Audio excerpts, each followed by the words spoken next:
Welcome back to Terrifying 10. Hi, my name is Purvis. I think I had too much coffee this morning.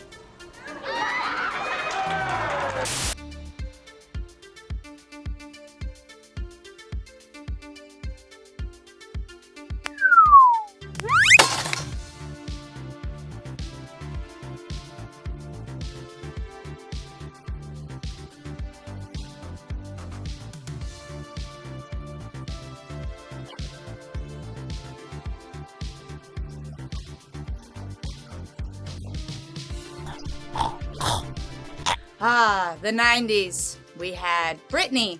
I was so humiliated. We had her fans. Leave her alone! And we had plenty of friends. Paper!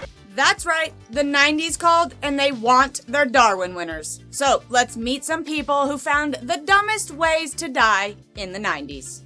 Kicking things off with number 1, Tired Ammo.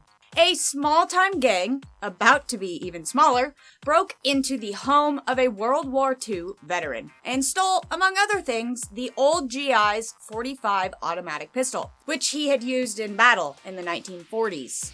The hoodlums then reported directly to the local convenience store and proceeded to rob the cashier while brandishing his new pistol. The cashier, no dummy, followed orders and handed over the contents of the register. Our thug took the money and turned to leave, but suddenly decided he didn't want to leave any witnesses. Other than the security cameras, that is. Of course. He leveled the pistol at the cashier and pulled the trigger. Went the gun. At this unexpected development, the puzzled crook looked straight down the barrel of his weapon and uttered the words, "What the fuck?" As it turns out, the World War II veteran had World War II vintage ammunition in his World War II vintage pistol. Who would have thunk? Priming caps, over time, are known to lose their spontaneous nature, particularly if stored improperly, causing what is known as hang fire. The primer smolders into a delayed ignition. Such was the case here. Just as the puzzled crook had the barrel pointed squarely at his own eye, the hang-fired primer detonated, sending a half-inch chunk of lead directly into his noggin at 900 feet per second. The range was less than 6 inches. The body could only be identified by fingerprints. Ugh.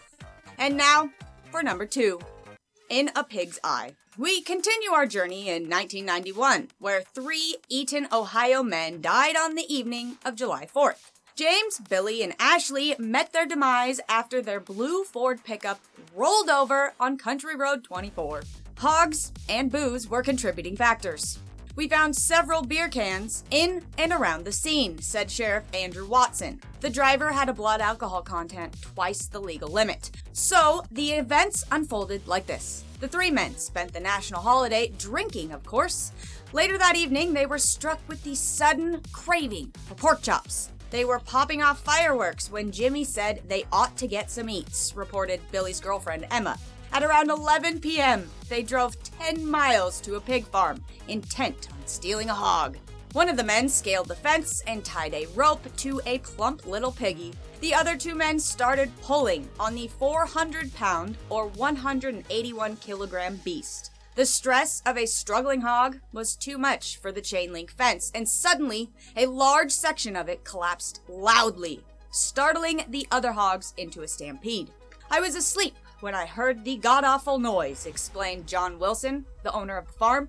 I ran out of the house with my shotgun and shot off both barrels in the air and yelled at them to get on out. The friends did get on out. They quickly loaded up their stolen pig, tied the ropes to the truck, and sped down the country road in excess of 90 miles per hour. Unfortunately, they forgot to buckle their seatbelts. 3 miles down the road, the hog began making a commotion in the back of their truck, causing it to swerve wildly. This threw the pig from the back of the truck. The drivers, now distracted, hit a soft shoulder and the truck rolled 40 feet, ejecting all 3 of the men from the vehicle. This instantly entered them all 3 into the Darwin Hall of Fame. Their bodies were discovered by a passing motorist the next morning, and the pig survived. Moving on to number 3, repairs on the road. It is now 1995 and we find ourselves in Michigan. James was trying to fix his farm-type truck. He was a manly kind of man, and he could do this himself. But first, he needed a better look to see exactly what the problem was. So, James called up his friend and soon they were off. And by this, I mean James was hanging underneath the truck while his friend was driving it down the highway. At some point, James's clothes got caught on something. The noise began to get louder, so his friend stopped the truck to take a closer look. That is when he found James still under the truck, but now entangled in the drive shaft. Hey, how's it going? So I'm just sitting here fixing my toaster. Can't really figure out what's wrong with it. Maybe you could tap that like button and help me figure it out. Ooh, almost dropped my toaster in the tub. You know, really, everything helps. So, could you just tap that like button? Every tap gets me a little bit closer to eating my toast. And now it's time for number 4. Out of their heads. It is now August 1997, and we find ourselves in Holland. A group of employees were happy to escape work and be bussed around on their day tour by their company. It was a sunny day, and some of the more boisterous employees enjoyed sticking their heads out a rooftop window. I can picture them like puppies with the wind in their ears. The driver of the speeding bus told them several times to pay attention to the road and stop their foolishness. And then it happened.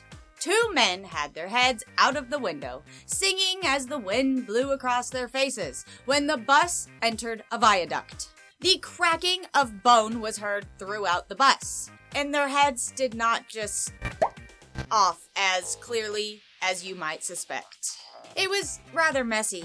The chauffeur, when asked whether safety regulations were properly observed, replied, "I always lock the dang thing when kids are in the bus, because kids just don't listen." But for gosh sakes, these were adults.